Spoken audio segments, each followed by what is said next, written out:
Good afternoon, everyone, and welcome to the Rangers Review afternoon briefing due to a number of events that took place this morning, namely the Rangers AGM and Philip Clement's pre-Hearts press conference. So there is plenty to discuss with regards to the club, both on and off the pitch. I'm delighted to see Joshua Barry joins me. He was present at both events. How's it going, Joshua? Yeah, good. Lots to discuss. So hopefully we remember to discuss it all. As you say, doing it in the afternoon instead of this morning. Press conference, pretty uneventful. AGM, kind of what AGMs always are, with some interesting questions, some non-interesting questions, and some outright mental questions. So kind of an as expected day so far, and yeah, looking forward to talking about it. Yeah, not half. Before we do that, folks, just a quick word for our podcast sponsors. You can see the banner at the top of the screen, the MPH Group. If you're looking for a winter boiler deal they have on just now, they've teamed up with Navy, and they've got a lovely winter boiler deal on. If you're looking to replace your tired old boiler, then these are the guys to call. They've got great finance, flexible finance options on offer as well. So if that's something you're thinking about, or perhaps just home improvements, then these are the guys to call. All the important links are in the description below. Right, what should we take? We'll take the AGM first of all, Joshua, before looking at what Philip Clement had to say. He actually was speaking at the AGM as well as his press conference a little earlier on. Folks, you can read some of the headline notes from said AGM on the Rangers Review website. Some interesting points there. James Bisgrove was asked about an update. Obviously, Ibrox, there's disabled facilities that are being improved at this moment in time. He was also asked about the singing section behind the goals, when that is likely to be created as well. Those were the big things directed at James Bisgrove. I think, Joshua, the disabled facilities on, and with respect to that, what did he update us with? Yeah, well, I guess generally, obviously, to kind of set the scene, it was John Bennett's first AGM as Rangers chairman. For a lot of the executives on stage, members of the board on stage, it was their first AGM as well. So it kind of is as we discussed this summer, there's a lot of new at Rangers, but I think as will become apparent probably as we discuss at the AGM, that there is it wasn't like the last 2 years there. From memory, 2021 was, I think, I can't remember if it was just after or just before Giovanni Van Bronckhorst had come in, but it was kind of a continuation. Rangers had just won that title, and things generally seemed to be going well. Last season, Michael Beale had just come into the club. I don't think he'd managed the game by the point that the AGM happened, because I believe that was over the World Cup break, wasn't it? And the mood there, obviously, there hadn't been the change to the executive level and the board level that there has been now. And the mood then was kind of, if you remember what Beale said when he came in, okay, it's not as broken as people think it is. And it was kind of the in-between stage. Ross Wilson was still there, but he was under a lot of pressure. Fast forward to this year, and a lot of the complaints are still the same. There's a new manager in place.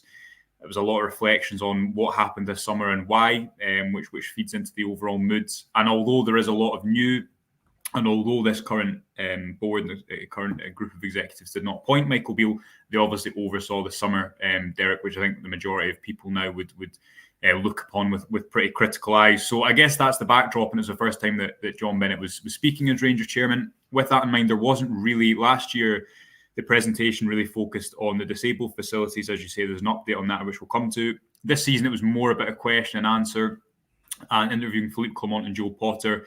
Slightly tactical probably as well, because they're two people who are doing a very good job. You know, Joe Potter is still unbeaten since coming into the women's team, and Philippe Clement, I think, has done pretty well in the circumstances, despite a more difficult last week for him in the job. There wasn't really that same level of overall presentation or vision. It was more about kind of fielding questions, one of which, as you say, was the disabled section. So I'll read you what James Bisgrove had to say about that. He was asked effectively if there was an update on the disabled facilities. He said, yesterday at the board's meeting, we presented an update on the works that primarily were to follow through and commitments about the disabled facilities at Ibrox. The work will begin in the Copeland stand. This will mean a brand new disabled platform is installed at the back. creating between 37 to 48 new bays for disabled supporters. We're cognizant it will displace a number of supporters who have season tickets to the back of the Copeland, so our priority is communication and engagement with those supporters. And he went on to say, the good news is that as part of these works, we will install a new cantilever, which will create 950 new seats, and that will be at the bottom of the Copeland rear, and went on to speak about the communication that will allow some season tickets to move as a result. Also touched on the singing section and the experiments that obviously happened majorly over the summer, Derek, with that, and how that is still a bit of a work in progress. But those were the two kind of updates, I guess, on what the big presentation was last year. And I guess in isolation, really good to see that come to fruition and see those plans signed off, because that's something that for, I guess, a number of years before disabled facilities has been raised quite consistently at the AGM. Yeah, he was also asked about the singing section behind the goals, wasn't it? It said, I think from what I'm reading, there won't be any changes to the Sandy Jardine stand, but they're looking at either the Copeland on the Broomloan stand. Of course, I think we've seen it trialled in the Newcastle friendly in the summer, didn't we, Joshua? In the Copeland stand. So that is something to keep an eye on. Anything else of note from James Bisgrove? Not really. It was more John Bennett that was speaking, and I guess maybe that's reflective of the fact that he hasn't really had, he's not spoken much publicly since he became the Rangers chairman. I guess you can probably read between the lines that he will be frustrated as to how things have worked out so far, as we'll come on to discuss when we discuss sporting director, director of football model. I think he clearly was trying to reiterate that there's a means being put in place to ensure that doesn't happen again. I guess the difficulty and the tension underlying this, Derek, is that Rangers haven't won trophies in a couple of years since the Scottish Cup. This summer was about the rebuild, so then using that word again, although he didn't, there's not much patience, understandably so, because I guess people have been told before, hold on a little bit longer and things are going to be better again, or don't worry, things aren't as bad as they seem. And now you're in a position where this new executive team are in, and this is probably their shot. Again, they didn't appoint Michael Beale, but this is their shot to try and restructure things and make sure that the kind of continuous cycle that Rangers have been in, incidentally, around the time of each AGM over the last 3 years, they don't end up in that same situation again. But in terms of James Bisgrove, that was kind of the two bits. He had to say he was quizzed on one of the more flamboyant questions. He was offered up by a supporter who was questioning the experience of away fans in Europe, whether he would like to come and stay with him next week in Spain, but ahead of the game with Real Betis, and it was quite an elaborate invite. So I wait to see if he accepts that, but something would tell me probably has already got his travel plans arranged. Yeah, NM says next year's AGM, I'm going to ask if someone wants to come on holiday with Ive Nepal. So there you go, one of the more left field questions at the AGM. Just before we get on to what John Bennett had to say, a few points coming in here. Stephen Wark with a point. Afternoon, lads. Will the club upload the AGM so fans can watch it? Thanks. They did do, I'd imagine so at some point they will, Stephen. So keep your eyes peeled on the Rangers YouTube channel for that. Potato Man was there. He says venue too small today, was packed out. I seen this was a question posed to the board, wasn't it, Joshua, about the venue? Am I right in thinking it has been moved, of course, from the Armadillo this year to Edmondson House? Yes, there was a first question, and I don't think it was come back to, but John Bennett did say at the end that give us your feedback on it. It's obviously, I think it seats 800 people, Edmondson House seated, could be wrong, and the Armadillo is slightly bigger than that. So yeah, that was something that was kind of addressed towards the end. Yeah. Let's move on to John Bennett, because some interesting points from the Rangers chairman. He, of course, was asked about the financial side of things and about, his question posed to him, the post-balance sheet of 13 million. He was asking me having assurance that will not impact the manager's ability to rebuild, and there is a danger of financial difficulty as a result. What was interesting was he said that the summer spending won't affect what Philippe Clement has to spend in January, Joshua. I thought that was quite interesting. Yeah, I mean, I guess that, and we'll come on to this with the sporting director topic, Derek, but the whole probably frustration within this whole topic is the kind of constant recalibrating the squad to each individual manager. Philippe Clement actually made an interesting comment when he did his Q&A at the start, and you've not really heard him make a comment like this in his press conferences so far, and he did say that in areas of the squad we're short on quality and there's an imbalance of the squad, So we have some talented players who have fewer opportunities to show that, or less chances to show that. And I think that's a real nod to the Todd Cantwell situation from last week, where he's come into this squad. It's quite specifically built for a style of play. There's arguably not been enough of a oversight above a manager since Ross Wilson left. And again, there's reasons given as to why it's taken a long time to appoint a successor there and change the structure to that. But I think the consequences of that decision have been pretty clear. In terms of financials, Derek, there's two kind of interesting points. First and foremost, kind of early on, someone got up to say the post-balance sheet, looking at it, can we have assurance it will not impact, A, as you say, the manager's ability to spend, and B, is there a danger of financial difficulty as a result? And John Bennett said to the second, is there going to be financial difficulties? A resounding no, and wanted to reassure supporters about that. He also said no to the first question about will it impinge on the manager's ability to spend. The first question is also no, it will not have an impact on the manager's plans. He's been clear in this room about the challenges of the January window. I wouldn't worry at all about the summer spending impinging on what Philippe wants to do. It's not just what he wants to do that is really important. The statement that the club has made last Friday in relation to Niels Koppen was not just about the appointment. It was very deliberate in terms of the board. I want all the fans to know it's no longer about backing an individual. It's about backing the club process. And the statement on Friday was very clear about that. That's why you have a football board. We'll come back to that in the second conversation about the financials, Derek, which ties into the overall conversation. When someone said at the end, look, but the numbers don't stack up. I know you're saying, in effect, that don't worry, and the manager will still have money to spend. But on a realistic point of view, if you look at the money that was brought in the last year of accounts, if you look at Champions League football, if you look at the sale of someone like Calvin Bassey, for example, not only do Rangers not have Champions League football, and Europa League football beyond Christmas isn't guaranteed, Derek, but they also, you look at that squad and you think, are they going to sell someone for 20 million? I'd be very surprised if they did in the summer, although Bassey's stock kind of did rise after Christmas, but it doesn't look likely. And he said, John Bennett said, I'm focused on more than one number that I'd ask you to focus on two. For the club, the second year in a row posted an operating profit, but that was post-player trading. This club last year lost 10.5 pre-player trading. Keep your eye on that figure. It has to go away. The club has to drive this and the whole new executive team, and it's for a reason, and it's a task I wrote about in the chairman's statement, not just with growing the club, but driving through operating efficiencies. There's a lot of low-hanging fruit there we can squeeze out, in my view.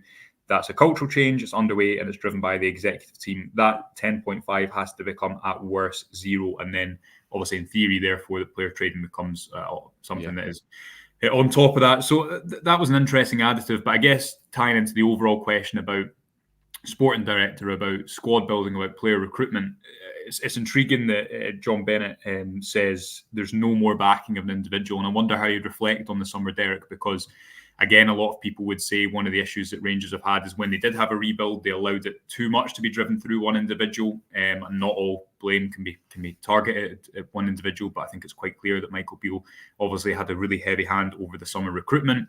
I think it is important from now, and we've spoken about this before, that if Rangers hypothetically were to go out and say they were to go and sign wingers and really just beef up the areas that Philippe Clement wants and allow him to go out and drive the recruitment, then I don't think that would be a wise decision, because you potentially leave yourself in this situation down the line.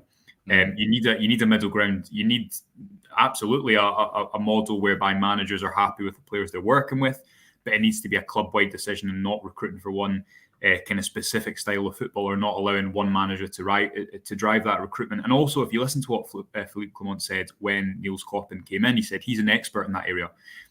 Football was so different to 20, 30 years ago, when the market was smaller and maybe managers were largely recruiting from the British market, and it was maybe less competitive, and maybe there was less clubs in the same vicinity trying to exploit similar markets. Now a manager's not got time to be a complete recruitment expert as well. Yeah. Of course, they should have an input into what type of players they like, what style of football. Maybe once a certain layer of scouting has been done, they should have a big input on signings, because you also don't want a situation where a sporting director and a manager are not aligned, and they're therefore players are being signed who aren't going to be useful. But you can't have the alternative either, and I think recent events have shown that. So that was interesting in relation to why there's been a football board. We can maybe come on to talk about the recruitment of a sporting director, but certainly on the financials, that number, the pre-player trading profit, that is the the kind of number that Bennett highlighted when he was asked about the numbers don't look right. How are you going to make sure that this imbalance means that it does not impinge on what Clement wants to do in the transfer windows coming up? Yeah, well, just touching on the sporting director, he was asked why did it take so long to replace Ross Wilson, but the appointment of Niels Koppen is a different role as such. Tom Taylor also arriving from Brighton. Incidentally, the question here from OS19, where Niels Koppen, another new guy from Brighton there. No, they don't start. Tom Taylor doesn't start until the 22nd of December. Niels Koppen, the 2nd of January, buddy. They weren't there. I know that Niels Koppen was at the game at the weekend, but they weren't at the AGM. However, I think both will... I'm excited to see both in their new roles, Joshua. Different roles, of course, from Ross Wilson, as you touched on. John Bennett said they don't want to put on the responsibility solely on one person, so they sort of split it up somewhat.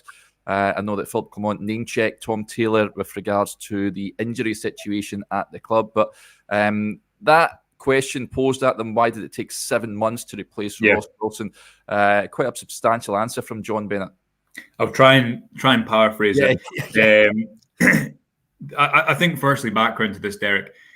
The whole point, I guess, when Rangers there was a lot of change at the club before the summer transfer window, and John Bennett, as he said publicly, and I think he said publicly since, he, in spending a lot of time in and around the club, decided that he thought change needed to happen, that things needed to be shaken up in one way or another. As a result of that, he's seen a lot of change, not only as a result of that, but then he obviously stepped up and became chairman. Douglas Park obviously had the legacy of the trophy that mattered so much at that time. But clearly, I think it was, from the outside looking in, you could see that Rangers had got to the top of the mountain, and then there'd been a prolonged stay at the top of the mountain with the road to Seville. And then it was kind of like, well, things should be good because of these two crowning achievements. But I guess when something like that is achieved, and not in any sporting walk of life, it's probably only natural that the eye is taken off the ball in the long term. They don't appoint Michael Beale, but obviously they back him quite heavily in the summer, and especially from a recruitment point of view, you look at the money that has been spent, and Rangers are not getting a return from that as well. But something that extends back there, because you look at someone like Ridvan Yilmaz, who a lot of money was spent on comparatively to other positions, and Rangers aren't playing him. He's not in the European squad. So this is the reason why football leadership is needed beyond the manager. A manager is going to think short term. There needs to be football leadership that thinks long term, both in relation to transfers, but also the type of players that are coming into the club. Because you look at that Yilmaz signing at the moment, or the money that's been spent in that position, there's no kind of figure of continuity across the last number of years across kind of holding the football department together. So there's no surprise that there's not very much joined up, or there's been a lack of joined up thinking in some key decisions. So I think that's the backdrop for why Rangers have always needed some sort of technical sporting director. What they've chosen to do is to create a football board. What that means is, instead of, to quote John Bennett, having an overarching kind of all-powerful sporting director, it's almost as if they've layered it down. James Bisgrove is a chief executive instead of Stuart Robertson, who is a managing director. Then you have things like a head of performance, a head of medical, head of football operations, head of recruitment, which is where Niels Koppen comes into the picture. And they want to specifically focus him on recruitment instead of bringing in a sporting director, and the sporting director therefore overseeing the medical, the women's team, X, Y, and Z, performance, all the things that I've mentioned. So he said, why is it taking so long? He explained that has to suit both parties. For example, you might approach someone in April and then they've got 3 months to buy out the contract. You might suggest that, similarly to clubs needing a manager, they should have a succession plan. I know Brighton are a bad example of this because of the best run club in England at the moment, but David Weir did an interview on our website last year, and he was kind of primed for that role, so that when his boss, Dan Ashworth, went to Newcastle, there was an immediate footballing infrastructure to take over from that. Bennett continues, I talked about the football boards being very important, and it's also very important in the board's view that we spread the load. You'll see Neil's title reflects this. It's a director of football recruitment. It's lost on absolutely nobody that it's recruitment we need to get right systematically, not sporadically. That's why Niels has come in as a director of recruitment. We're clear we don't want to go down the road of an overarching sporting director. We met some candidates, but it just confirmed that James can add to this, that we did not want the overarching all-powerful sporting director, which was very important. that did make it a bit more of a niche role, as lots of people have different ambitions. And I speak from experience, this is interesting, of interviewing some of these people. They want to be a celebrity sporting director. Yeah, so make of that what you will. We don't need that. We don't want that. We know what we want to fix, which is recruitment.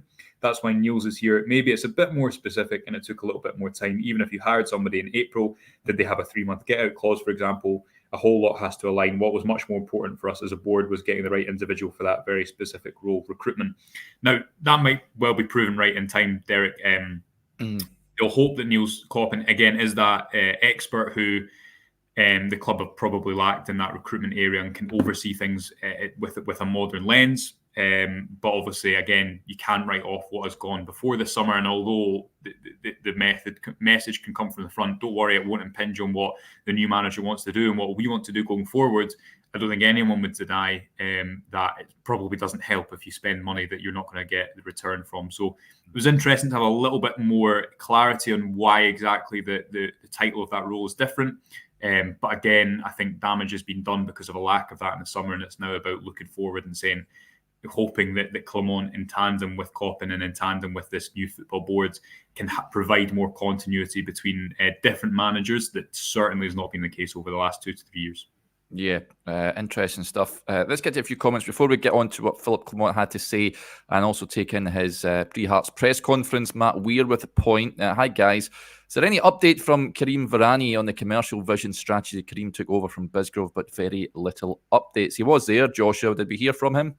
He only spoke when he was asked about away tickets in Europe, I think. So there wasn't a kind of overarching vision strategy. But I guess that goes across the board to answer Matt's question. And it probably wasn't huge appetite for that, Derek. I imagine if the board got up today and said, this is what they're going to do, this is what we're going to do. Again, people have probably heard that.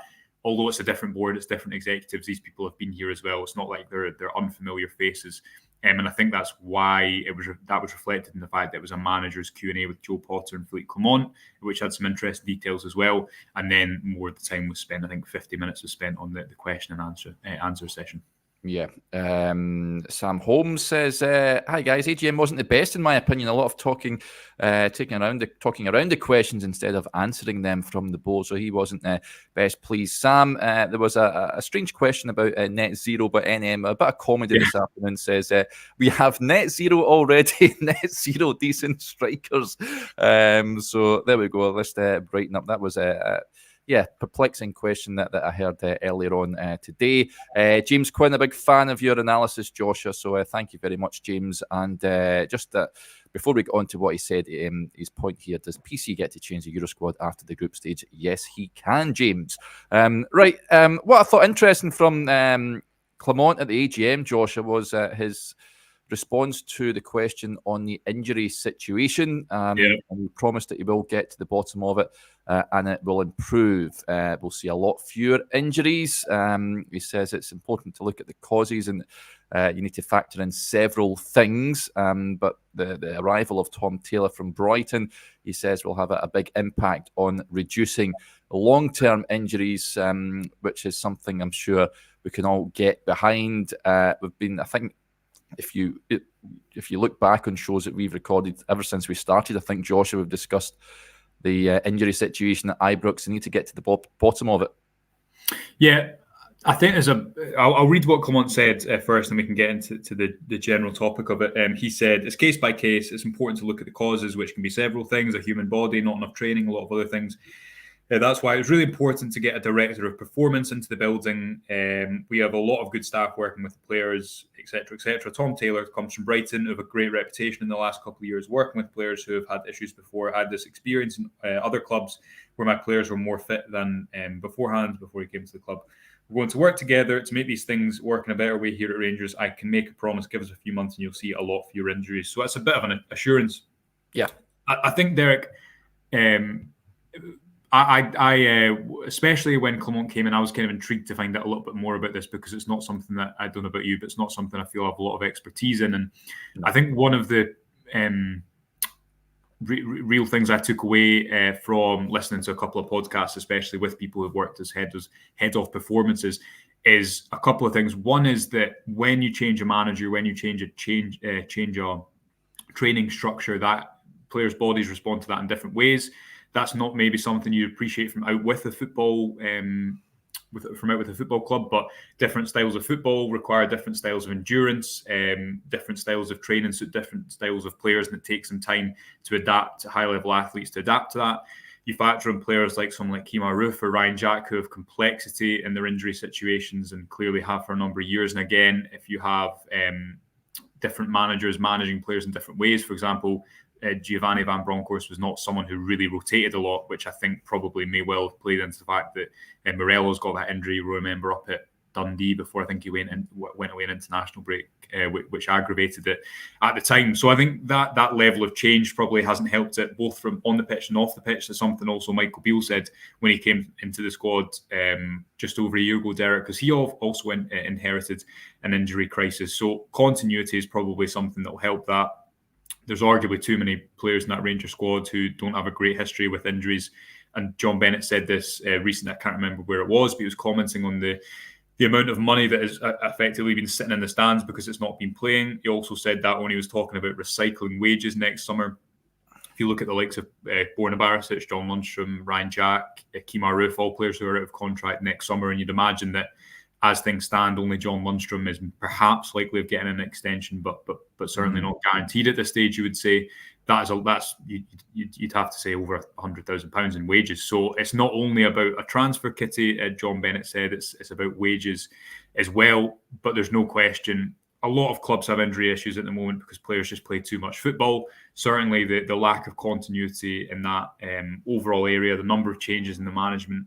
I don't think will have helped because of how, I guess, individual each player's injury history is, and especially when you look at the likes of Roofe or Jack as two examples of players who have had to have their minutes very much managed beforehand. So Clement says it will improve in 2 or 3 months, and yeah, I'm sure people will hold him to that once Tom Taylor is in the club and has been here for a while as well. Yeah, let's hope he's certainly right on that one. In the press conference, he gave an update on Nico Raskin about his rehab. He says he's made adaptations to the exercises he's currently doing. We shouldn't expect him anytime soon, incidentally. He's also asked about Kieran Dowell. Of course, there has been a bit of noise that he will be allowed to leave in January. Interestingly, he said that there's a lot of competition in that area of the pitch, but that he still has a Rangers future. Everyone at the club still has a future, as does he. I would be surprised to see him past January 31st, Joshua, or whenever that transfer window shuts. I don't think he's going to spend much longer at Rangers. I've got to admit, I don't see where he gets an opportunity.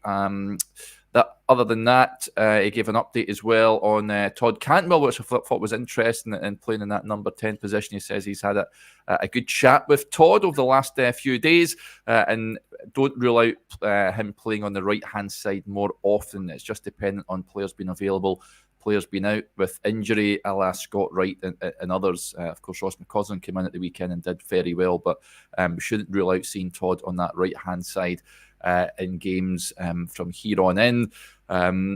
Anything else that you thought was interesting from the press conference? I guess Dowell, and it kind of ties into Jose Cifuentes. I think he'll probably, I know you and Stevie will preview the game in more depth tomorrow, Derek. I think he'll probably start him because Tom Lawrence played 90 minutes against Hearts, and he's someone who you're probably still looking at managing his minutes, although he did say in his quotes that were in the papers this morning that he kind of feels back to full fitness. But Dowell, the first signing of the summer, and Cifuentes, one of the last signings of the summer. I don't think he was the last, but he was certainly towards the end. As we've spoke about repeatedly over the last number of weeks, when Clement asked him about the midfield puzzle and the profiles a couple of weeks ago, I thought his answer was really interesting because the type of profiles that he wants to play in his midfield, he does not have many players suited for that. Rangers have had a squad that's been quite specifically built to a style that arguably many teams don't play, without a lack of much natural width in midfield, with a lot of creative players in those narrow positions, which leads to what Clement said at his press conference, the AGM today. An imbalance means that you've got to make sacrifices somewhere, and people might say, I actually think that he managed the Cantwell situation relatively well. Yes, you could argue that Rangers might have had a better result if he'd kept him on in midweek. I think that was different because although Lammers did not have a good game, Clement, I'm sure from his perspective, would have said it would have been unfair to take him off when he felt it was Cantwell who wasn't following the instructions. That seems to be something that's behind the pair of them now. But it's kind of been a byproduct of the overall situation where you've not really got many players in that right wing position. Ross McCausland's young and he's been very good, and I would definitely keep him on tomorrow. But when he's just come up into men's football, can you play him every 3 days consistently? You probably need to manage the minutes, as according to Philippe Clement. He said that he went into depth and he took it on himself to speak about Todd Cantwell, which was interesting. Derek, speaking about the conversations they've had this week, he also referenced the fact that when they go away in the January training camp, he'll take time to have those longer conversations with every single player. That's something that we referenced in the piece we did with his former assistant recently, the kind of intentionality Clement has in his man management and how he tries to specify it to each player. Aside from that, not much. Didn't give too much away. Looking forward to the Hearts game. Third time he's going to play them, I think, in his first 11 games as Rangers manager, which is pretty niche. And I don't know if Ryan Jack's going to be back because he didn't mention him, but certainly looks like Nico Raskin. I mean, if we see him before the new year, I'd be very, very surprised. And that's a big blow because when Nico Raskin was in the centre of midfield, I think you thought, the options to play a midfield 2 in a 4-2-3-1, 4-4-2 variation, they're pretty limited. Take him out of there, and I think they're really limited. And again, that's the reality of what Clement has inherited mid-season. I do think generally at the AGM he spoke well, Derek, and it was a continuation of the fact that I don't think he was saying what supporters wanted to hear. I think it's authentic when he's speaking about why he wanted to come to the club and not ignoring the challenges and actually referencing the challenges, but also looking at the potential. And specifically what he always comes back to is that he's just been at a club in Monaco which have a very small fan base. His words, not mine. And now he's come to a club where the energy and the potential of the fan base is so huge. He keeps going on about the synergy. He wants to make that better. He believes that can be better. And I think that has made some progress, although it's been a frustrating last week or so. But certainly, I think he hit the right notes without trying to do so, which is always important because you don't want to be seen to just play to the gallery and say what supporters want to hear, because I think eventually that will come back to bite you in some capacity. Yeah, looking forward to the game tomorrow. Interestingly, he said that Hearts will be super motivated from what I hear and read about this game to beat us. He was pushed on where he read that. He says, I don't read everything, but people tell me a lot of things. So it was clear the things they put in the press. Listen, every team's super motivated to beat Rangers, and Hearts will be no different tomorrow. Tynecastle. A difficult place to go, but Rangers have got a good record there, and they need to roll the sleeves up tomorrow night, go out there and get the job done. And come back with a much-needed 3 points. Incidentally, you can read everything the manager had to say in that press conference on the website, folks, or you can watch it in full on the YouTube channel. Right, I think we'll wrap up there. Plenty to look forward to. Myself and Joshua have got our predicted teams out tomorrow morning. There's one change in both lineups. A slight alteration in the lineup, so you can check that out and tell us whether you agree or disagree tomorrow, folks. I'll be back on tomorrow with Stevie Clifford, so we hope you can join us for that as we look ahead to that game tomorrow night. Huge thanks to Joshua and to everyone for interacting with the show as ever. It's very much appreciated, and we'll speak to you again tomorrow morning. Bye for now.